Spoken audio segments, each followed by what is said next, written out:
यदि एक बार कहा तो भगवान का नाम हो गया राम, यदि दो बार कहा तो राम राम हो गई, तीन बार कहा तो राम राम राम संवेदना हो गई, और चार बार कहा तो भजन हो गया राम राम राम राम।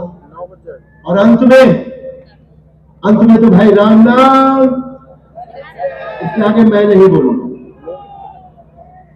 हम सब जानते हैं कि वो हम सबका अंतिम पड़ाव होता है, लेकिन आज दशहरा है, दशहरे में भी एक अंतिम पड़ाव है इनका आजीवन का।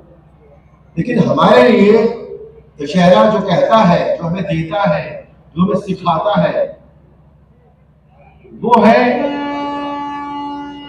कि आज के दिन अनीति पर नीति की विजय हुई, असत्य पर सत्य की विजय हुई, अन्याय पर न्याय की विजय हुई, और अधर्म पर धर्म की विजय हुई।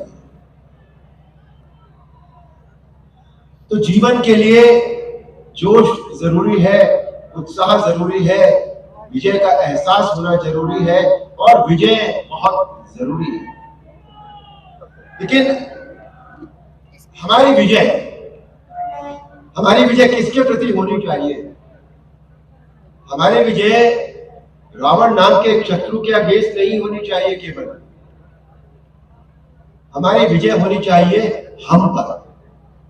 यदि हम अपने को जीत पाए तो हम सारी दुनिया को जीत पाएंगे। और जीतने का अर्थ ये नहीं होता कि हम उसके बाद रावण की तरह दुराचार शुरू कर दें, अधर्म शुरू कर दें, क्योंकि पावर बहुत ज्यादा करप्ट कर देती है कुछ लोगों को।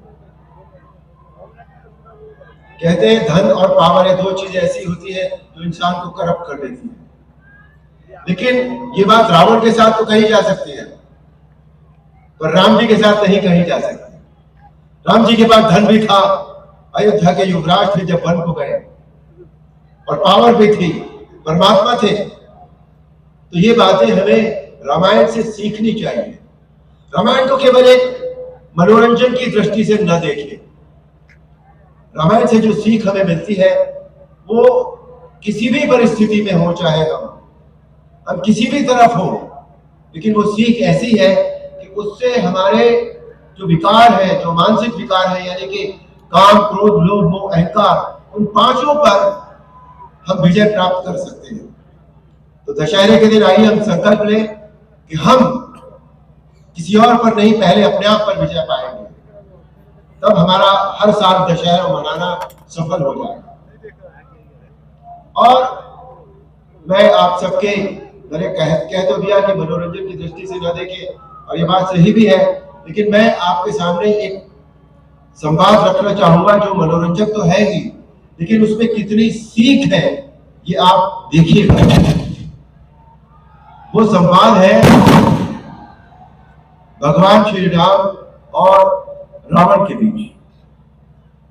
आप लोग इधर ज्यादा है, मैं अगर थोड़ा सा आपकी तरफ इधर देखकर बोलूं तो मुझे लगता है शायद मुझे भी ज्यादा अच्छा लगेगा और बहुत ज्यादा जोश आ जाएगा।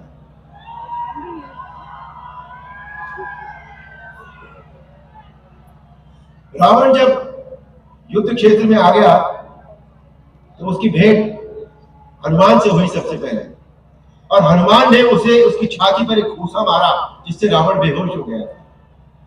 फिर लक्ष्मण से हुई उनकी भेंट, तो लक्ष्मण ने उनके रथ को तोड़ दिया, रथ का पहिया टूट गया, रथ की ध्वजा टूट गई, खड़क टूट गई। और एक समय ऐसा आया जब सदैव रथ पर चलने वाला रावण उसे धरती पर खड़ा होना पड़ा। और तब भगवान राम ने उनसे क्या कहा वो मैं आपको सुनाता हूं, ध्यान से सुनिएगा, कितनी सीख है उस संवाद में। वह रावण, वाह, भगवान शिव के त्रिशूल की भांति प्रचंड वायुपुत्र हनुमान की मुष्टिका का प्रहार तुमने सह लिया। तुम सचमुच परम शक्तिशाली हो, परंतु कितने दुख की बात है कि अपनी ये शक्ति अधर्म के कार्यों में लगा दी और इस दुर्दशा को पहुंच गए। रावण, भक्त और ज्ञानी में अंतर होता है। भक्त चाहे मूर्ख हो, परंतु हृदय का सच्चा और मन का सरल होता है। परंतु ज्ञानी तुम जैसा दुष्ट भी हो सकता है, जिसे स्वर्ण लंका के राज सिंहासन पर बैठकर भी जीवन की अपूर्णता का कांटा चुभ रहा है। तुम्हारे जीवन में इस समय चिंता, अशांति और तड़प के अतिरिक्त और कुछ नहीं है। तेरे जैसे हर दुराचारी को एक समय इस बात का आभास हो जाता है कि उसका अंत समय निकट आ गया है, और तब वह एक घायल सांप की भांति अपनी सुरक्षा के पेड़ ढूंढता फिरता है, लेकिन उसे कहीं सुरक्षा नहीं मिलती। तुम्हारे पाप कर्मों के विष के प्रभाव ने तुम्हारे मन की शांति को जला दिया है, और तुम उस पाप के विषैले कांटे की चुभन को छुपाने के लिए ऊंची ऊंची आवाज में बड़ी बड़ी डींगे मार रहे हो, जिन्हें तुम्हारा अपना मन भी सच नहीं मानता। रावण, इसी का नाम है दुर्दशा। युद्ध जीतने के लिए अस्त्र शस्त्रों की गिनती और पाशविक बल की आवश्यकता नहीं होती। युद्ध जीतने के लिए आवश्यकता होती है धर्म और आध्यात्मिक शक्ति की। रावण, तुमने एक बार लक्ष्मण से कहा था कि तुम्हारे यहाँ कोई नीति, कोई धर्म नहीं होता, परंतु हमारे यहाँ युद्ध का भी एक धर्म होता है। हम निहत्थे शस्त्रहीन शत्रु पर कभी वार नहीं करते। रावण, इस समय तुम शस्त्रहीन, सुरक्षाहीन और अपमानित अवस्था में केवल शत्रु की दया के कारण जीवित हो। यह है रघुवंशियों की वीरता कि हम निहत्थे शत्रु पर हाथ नहीं उठाएंगे। अब जाओ, कल फिर शस्त्र लेकर आना। रावण ये जानता था कि उसे कोई नहीं मार सकता, काल उसके वश में था। रावण यह भी जानता था कि केवल भगवान ही उसे मार सकते हैं। रावण यह भी जानता था कि श्री राम भगवान है, स्वयं भगवान है। उसने अपने अहंकार को भी इस तरह से मोल्ड किया, ये उसकी बुद्धिमानी की बात थी कि उसने सीता माता का हरण करके भगवान राम से बैर मोल ले लिया कि मैं इनके हाथ से मारा जाऊंगा और तभी मुझे मोक्ष मिलेगा। और यही हुआ भी। जब अगले दिन रावण युद्ध क्षेत्र में आया तो भगवान राम ने उसकी मृत्यु से सौंप कर उसे मोक्ष दिला दिया। एक तरफ रावण था ऐसा, और दूसरी तरफ भगवान राम की इतनी शत्रुता होते हुए भी रावण ने इतनी शत्रुता निभाई उनसे। उसके बाद भी, क्योंकि रावण की इच्छा थी मोक्ष प्राप्त करने की, प्रभु राम ने उसे मोक्ष दे दिया।